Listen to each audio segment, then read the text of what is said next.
महाराजांच्या चरित्रातनं काय घ्यावं? पहिली गोष्ट, ध्येय ठरलंय, आधी ध्येय ठरवा. जे काय असेल ते काय करायचं, कुठल्याही क्षेत्रात असा, कुठल्याही प्रांतात असा, सगळ्यात महत्वाची गोष्ट काय करायचं आहे हे पहिलं ठरलं पाहिजे. नाहीतर बस स्टँडवर जायचा आणि दिवसभर नुसताच भटकत राहायचा. का रे?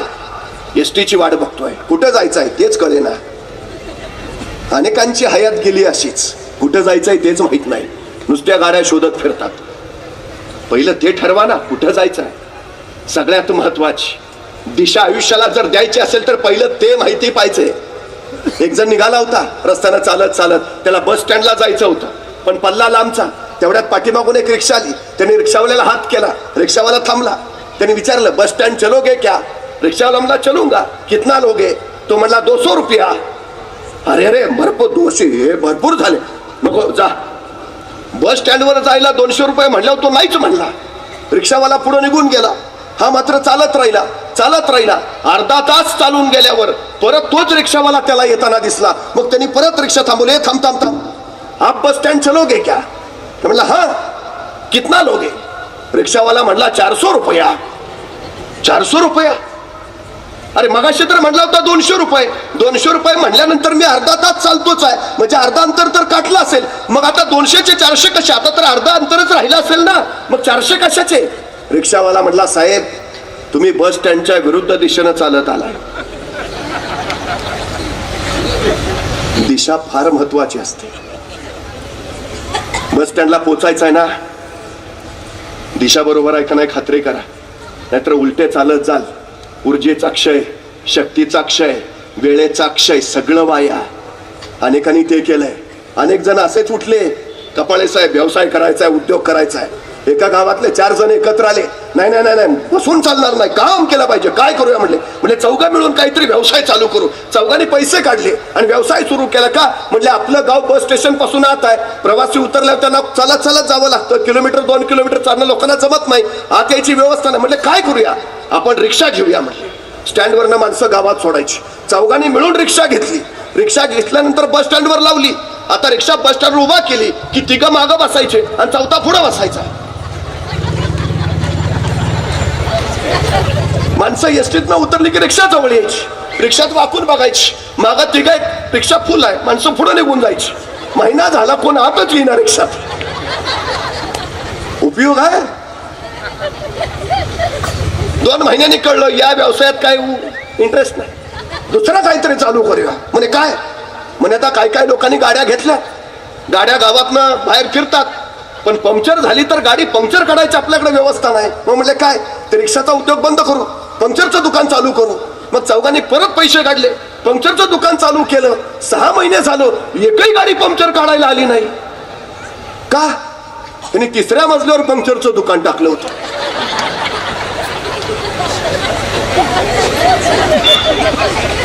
आमची अडचण काय माहिती आहे? इच्छा खूप आहेत लोकांच्या. अभ्यास, एखादा व्यवसाय उभा करायचा झाला तर पहिल्यांदा आजूबाजूची माहिती संकलित केली पाहिजे. त्या व्यवसायाचा पूर्ण अभ्यास केला पाहिजे. पूर्ण खडानखडा कण न कण तुम्हाला माहिती पाहिजे, तेव्हा पहिल्यांदा पाऊल टाकलं पाहिजे. आमची अडचण काय आहे? अभ्यास नाही, माहिती नाही. 100 कोटी पर्यंत संस्था नेऊ असं अभिवचन शिवाजीराव कपाळेंनी दिले. 8 वर्षात, 9 वर्षात 125 कोटीवर गेले. हे कधी होतं? 3ऱ्या मजल्यावर संस्था काढून नाही, माणसात राहून, माणसांचा विश्वास संपादन करून. अभ्यास, व्यासंग, ह्या सगळ्याच गोष्टी महत्वाच्या आहेत. दिशा ठरवायला हवी आणि मग ठरवायला हवं काय करायचं. ध्येय ठरलंच आहे, हे करायचं आहे, ते करायचं, पण त्याच्यासाठी या सगळ्या गोष्टी महत्वाच्या आहेत. या आमच्या पिढीला त्या सांगायला हव्यात. अलीकडं झालंय काय, अनेक तरुणाई आमची नव्या क्षेत्रात येऊ पाहते, येते, यशस्वी मात्र होत नाही, अपयशी ठरते, निराश होते आणि मग काय उपयोग नाही. सगळे प्रश्न, सगळ्या समस्या, सगळ्या अडचणी ह्या अपूर्ण ज्ञानातूनच निर्माण होतात, ही वस्तुस्थिती आहे. अपूर्ण ज्ञान, अपुरी माहिती, सगळ्या प्रश्नांचा उगम इथून होतो. एका ठिकाणी लग्न सुरू होत, नवरा नवरी उभा, अंतरपाठ धरलेला.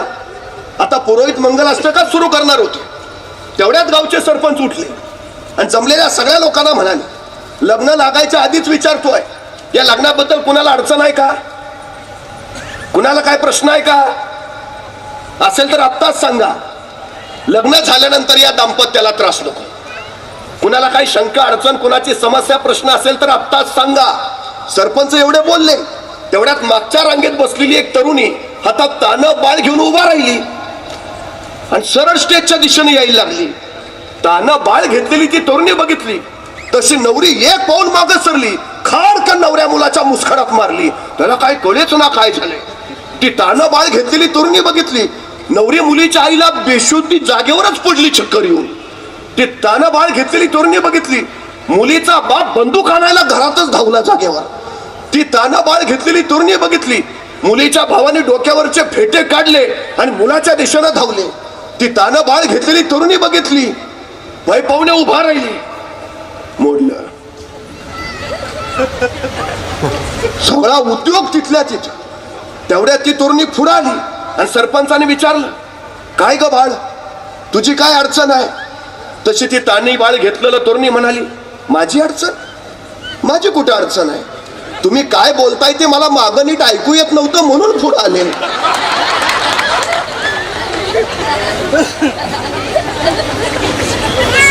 सगळे प्रश्न अपुऱ्या माहितीत, सगळी संकट अपुऱ्या माहितीत. विनाकारण नवऱ्यानं कानाखाली खाल्ली की नाही. सगळ्यात महत्वाची गोष्ट आहे, परिपूर्ण अभ्यास हा यशाकडे जाणारा तुमचा पहिला टप्पा आहे. हे सगळ्यात महत्वाचं एकदा ध्येय ठरलं ना.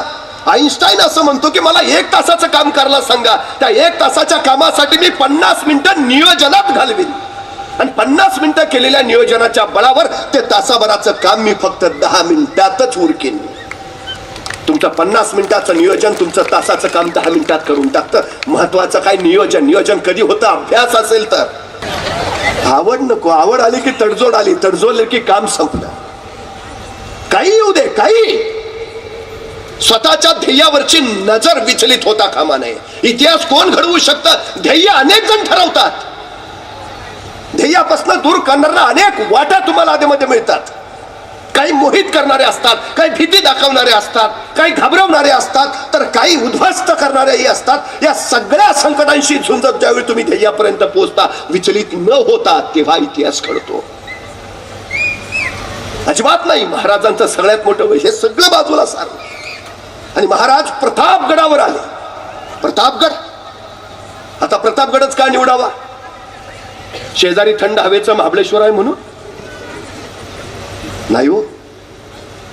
बिकट आहे, घनदाट आहे, किर दऱ्या खोऱ्यांचा, भयान कडेकापर्यांचा. दिवसा ठावल्या सूर्याची तर जमिनीवर पोचत नाही. माणसाची बात सोडा, पाकरशी तर फिरकत नाहीत असा भयान प्रतापगड. नियोजनाचा भाग आहे. खानाला कळाला, राजाने प्रतापगड जवळ केलाय आणि चौथाळा खा मोठी जहरी आणि गहरी चाल टाकली राजाने. पण पर्याय नव्हता. अखेर खान आला, अगदी जवळ आला. 40,000 फौजनिशी खान जवळ आला हे महाराजांना उमगलं आणि महाराजांनी आपल्या सोबत्यांना सांगितलं, खान 40,000 आहे. आपलं सैन्य गोळा करा, आपलं सैन्य गोळा करा. माणसं कामाला लागली, सैन्य गोळा झालं. महाराजांनी विचारलं, ताना किती झाले? तसा तानाजी म्हणाला, राजा 7,500. 7,500? ताना खानाचे 40,000 आहेत. आपले एवढेच. अरे पण खानाचे 40,000 आहेत ताना. आपले एवढेच. होती नव्हती तेवढी सगळी गोळा करून आणल्यात. रानातली गुरामागची सगळी वडून आणल्यात. याच्यापेक्षा आपले वाढूच शकत नाहीत. तानाजींनी स्पष्ट सांगितलं, याच्यापेक्षा आपले वाढूच शकत नाहीत. आपले 7.5च. आता महाराजांनी काय करावं? खानाचे 40,000, आपले 7.5. डिपॉझिट पण राहणार नाही. कसं लढणार? माघार घेतली, पळून गेले, निराशेचा विचार केला. की आता अफजल खानाच्या हाती लागून मरण्यापेक्षा स्वतःच आत्महत्या केलेली बरी, म्हणून महाराजांनी तो विचार केला. तुमच्या माझ्या पुढे काहीच नाही संकट आली. संकट ही महाराजांच्या पुढाशी मृत्यूशी झुंज असणारी प्रत्येक प्रसंग. काय होतं महाराजांकडं? काही नाही हो, शून्यातनं विश्व उभा करणारा राजा. म्हणून वर्णन करतो आम्ही महाराजांचं. ते आमचं बिघडलंय सध्या. कुणीतरी येतो, आमची परिस्थिती नव्हती हो. तू गप. मला भयान राग येतो असल्या माणसांचा. आमची परिस्थिती नव्हती हो. परिस्थिती माणसाला घडवती नाही, परिस्थिती माणसाला बिघडवती नाही. माणूसच परिस्थिती घडवतो आणि माणूसच परिस्थिती बिघडवतो. ही सगळ्यात मोठी वस्तुस्थिती आहे. कळत नाही मला. रडत बसतात माणसं. आम्ही गरीब आहे हो. चांगलं आहे ना मग. गरीब आहेस ना, चांगलं आहे. अरे ही तुला श्रीमंत व्हायला मिळालेली संधी आहे. नाही, आमच्या मुलाला जरा डोकं कमीच आहे. अरे उत्तम आहे ना मग. विद्वान व्हायला त्याला मिळालेली ही संधी आहे. कोण म्हटलं तुमच्यातल्या कमतरता तुम्हाला कमी करतात? नाही, तुमच्या कमतरताना बलस्थान बनवा. जगावर राज्य करायची ताकद तुमच्यात येईल. कमतरताला बलस्थान का नाही बनवत? संकट तुम्हाला अडवायला येत नाहीत. संकट तुमची उंची वाढवायला येतात. अडथळे तुम्हाला रोखायला येत नाहीत. अडथळे तुमच्यातल्या क्षमता बाहेर काढायला येतात.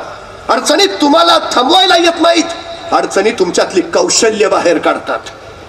तुम्हाला घडायचं असेल ना, संकट आलीच पाहिजेत. आलीच पाहिजेत. हे त्यातून सगळं येतं. एकदा परवा सहज एका मुलाला विचारलं, काय रे 100 मीटर पळशील का? त्याने 3 वेळा माझ्याकडे बघितलं. अरे म्हटलं 100 मीटर पळशील का? त्यांनी पुन्हा विचारलं, 100 मीटर म्हणजे किती? आता हा मैदानावरच नाही ना कधी.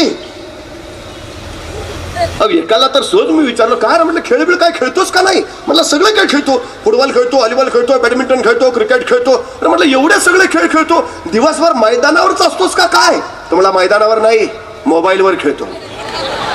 आता मोबाईलवर खेळणाऱ्या पोरांना 100 मीटर कळणार कस? मी त्याला सांगितलं, बाबा इथून त्या दरवाजापर्यंत जे अंतर आहे ना, ते 100 मीटर. पळशील का? प्रयत्न करतो. आता इथनं तिथं पळायला पण प्रयत्न. मी त्याला विचारला, रे जमेल तुला? एवढंच तर अंतर आहे. मला फक्त एक सांग, एवढं 100 मीटर अंतर तू किती वेळात पूर्ण करशील? तू 5 मिनिटं अंतरच बघत बसला. अरे म्हटलं सांग ना, 100 मीटर किती वेळात पार करशील? मग नंतर म्हटला 5 मिनिटं तरी लागतील. 5 मिनिटं?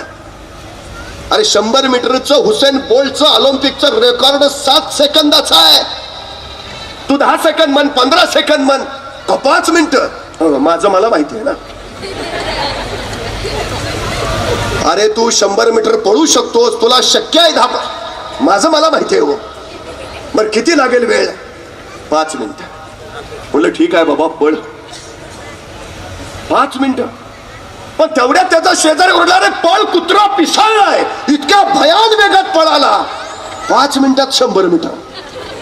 त्याला म्हटलं तू तर लेका हुसेन बोल्टचं रेकॉर्ड मोडलंस.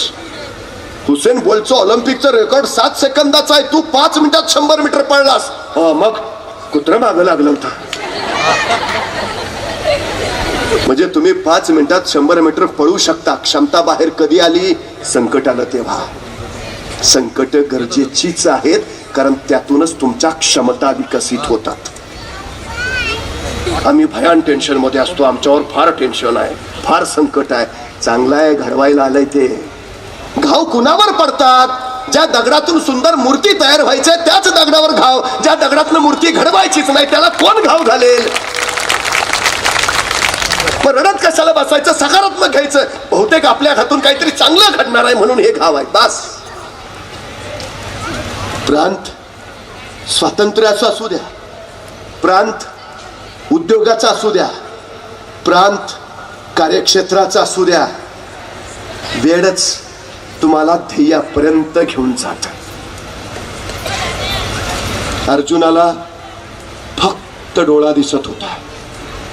बाकीच्यांना जंगल, पोपट, दोरी. कधीच पोचत नाही ध्येयापर्यंत. लक्ष, एकाग्रता, आणि अविरत सातत्यानं चालत राहणं, संकटांशी झुंझुन ध्येयापर्यंत पोचणं, हेच यशाचं सारं रहस्य आहे. खरं तर अनेकांच्या जीवनाला अर्थ देऊन, अनेकांच्या जीवनाची अर्थवाहिनी म्हणून उभा राहिलेली साई आदर्श संस्था ही अशाच ध्येय वेडानं झपाटली आहे. आता मुक्तता मिळवायची नाही, आता स्वातंत्र्य कमवायचं नाही, पण या स्वतंत्र देशातल्या स्वतंत्र माणसांना ताकदीनं सामर्थ्यानं उभा करणं हे आता आपलं कर्तव्य. हे ध्येय वेळ घेऊन ही संस्था झेपावती आहे.